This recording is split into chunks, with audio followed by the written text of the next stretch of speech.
Hey, this is Monique. Welcome to One Mo Project.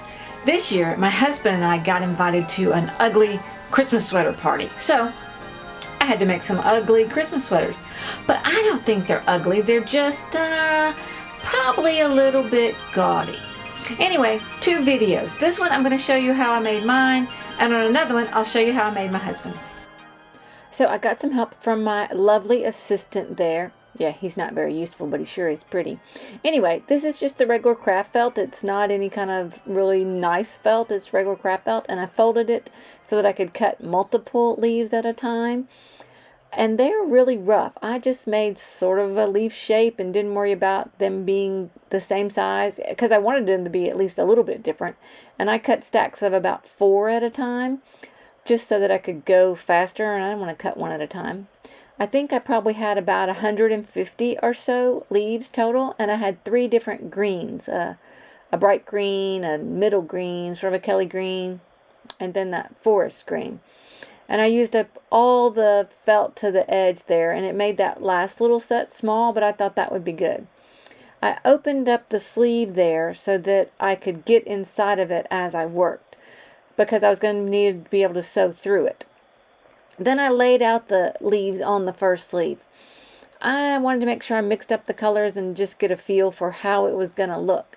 And so I laid them all out. Kind of looks like the Jolly Green Giant. But I laid them all out and pinned them in place so that I could sew them on there and keep them mixed up together with the color so that it didn't have all one color. Didn't want a chambray effect from dark to light across. So I mixed them up that way. And then when I was sewing, I did just straight stitch, backed up a little, sewed forward, and sewed to the other end. And I didn't try to sew the whole leaf down. I just wanted to make sure it stayed. So there you can see in the corner where I sewed maybe 3/4 of the way down the middle of the leaf and back. One thing I had to be careful of that I didn't start out being careful of was to not catch the other side of the sleeve. So I did have to take that out and fix that, because if you sew through both layers, it doesn't do any good if you can't wear this gaudy Christmas sweater. So I paid more attention from then on and didn't catch it again doing the leaves on the sleeve. So anyway, forward and backwards on all the leaves. They were kind of in rows across, but I had to be careful that I didn't miss any. So the pins were a little helpful with them all laid on there to make sure that I got all the leaves sewed in place. I don't want to wear it with pins on it. Ouch. Anyway, back and forth, back and forth, back and forth. So on the second sleeve, I kind of had a good feel for it, and I didn't pin them in place first. Just sewed them back and forth. For the middle, I went back to pinning them in place so that I could get a good feel for how they were going to look, since it was a little different. And I did start at the bottom leaves and work my way up to the top so that the top ones would overlap. And there again, see, I just sewed 3/4 of it back and forth. But at the bottom, the lower leaves. And I didn't sew all the way down to that bottom point because I wanted it to be a little loose. Serged it back the sleeve so that it's a sleeve instead of, the whole shoulder, cold shoulder sleeve. Doesn't really work as a cold armpit sleeve. So I had to sew that back up with the serger.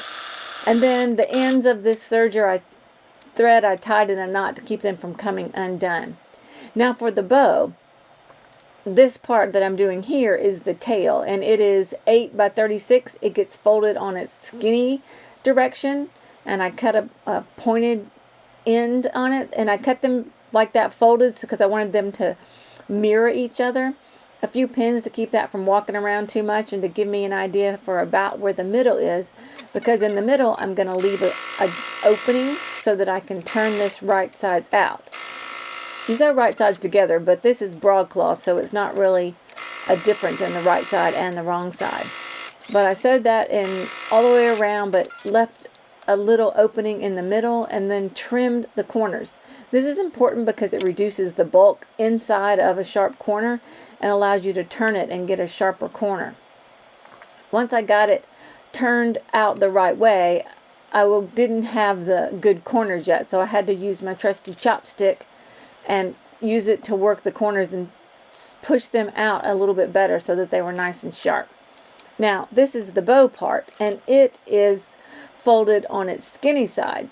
They're both the same height, but this one is the full 45 inches wide, but it gets folded kind of the opposite direction. Instead of being folded on the long side, it gets folded on the short side and sewn around.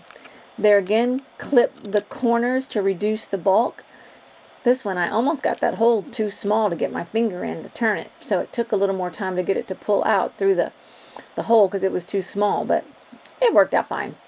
But same thing, so get that turned out the right side all the way out so that the seam allowance is on the inside. Use my chopstick to point out the corners and make them sharp. Then I pressed it. I didn't show you that. Ironing's not that exciting. Now here I'm sewing the ribbon part, the tail part, onto the bow part that I folded the both ends to the middle, so that as I tack it to make it into the bow, I didn't have to keep up with all those layers. They would be already attached together. This is just the end of the piece, and I folded it 3 times so that the raw edges were all folded in. If you've ever used bias tape, this is the same idea. The 2 sides fold in and then it folds again in half. Now I'm going to do the rest by hand because I didn't want the threads to show on top. So thread a needle, and then I tied it together at the end so that each stitch gives me 2 threads. There we go. And tacked that little, did I tack it yet? Oh, sorry, got ahead of myself there. Folded it to make sure I knew where I wanted the tacks to be. See how I made it into 3 folds there?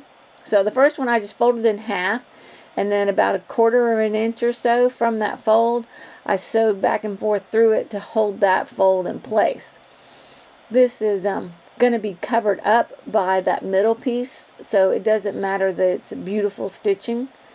And then I made the next fold and brought the edge back down to the bottom and tacked all of that in place. It was hard to sew through that many layers of broadcloth with my finger. So my trick for when it's too hard to push a needle, I've never been good at wearing a thimble. I think they're great, but I've not practiced enough. So when I get something that's too hard, I use the table. I push the needle in as far as I can and then push it down on my table to push it through. Don't do that if you're using your good table in your kitchen or something. This work area works for it, but I wouldn't want to do it on my good tables. Anyway, then I took that skinny piece that I had folded and tacked it in place and then wrapped it around and gave it a quick tack there before I cut it. Folded it and tacked that all the way back down. And this made that nice bow that looks like it's from the 80s or something. But, you know, we're going for gaudy, aren't we? Not ugly, just gaudy. I remember when these sweaters that are now called ugly Christmas sweaters, people wore them as beautiful sweaters. Anyway, that's a different thing. Now I'm going to sew this bow onto the middle here. So I'm tacking it on to make sure I get it in the place I want it. So once I've got it tacked just a little, I pinned it too so that I could get this another little piece of that red fabric that I had used to make the middle of the bow to use as a facing inside the sweater. This bow is a little bit heavy for this thin knit this lovely sweater that I got at Costco. But anyway, once I get that bow tacked on, then it's all good to go. Thanks for watching. I hope that was useful to you. And if you make a gaudy Christmas sweater using some of these ideas, I would love to see them. I don't know how to share on YouTube. I don't think we can. But I know you can share it on Facebook. So I have a Facebook page with the same name, One Mo Project. I'd love to see your gaudy Christmas sweater. Remember, the angel came and said to the shepherds, "Fear not, for behold, I bring you good news of great joy that will be for all people. For unto you is born this day in the city of David a Savior, and he is Christ the Lord." See you next time.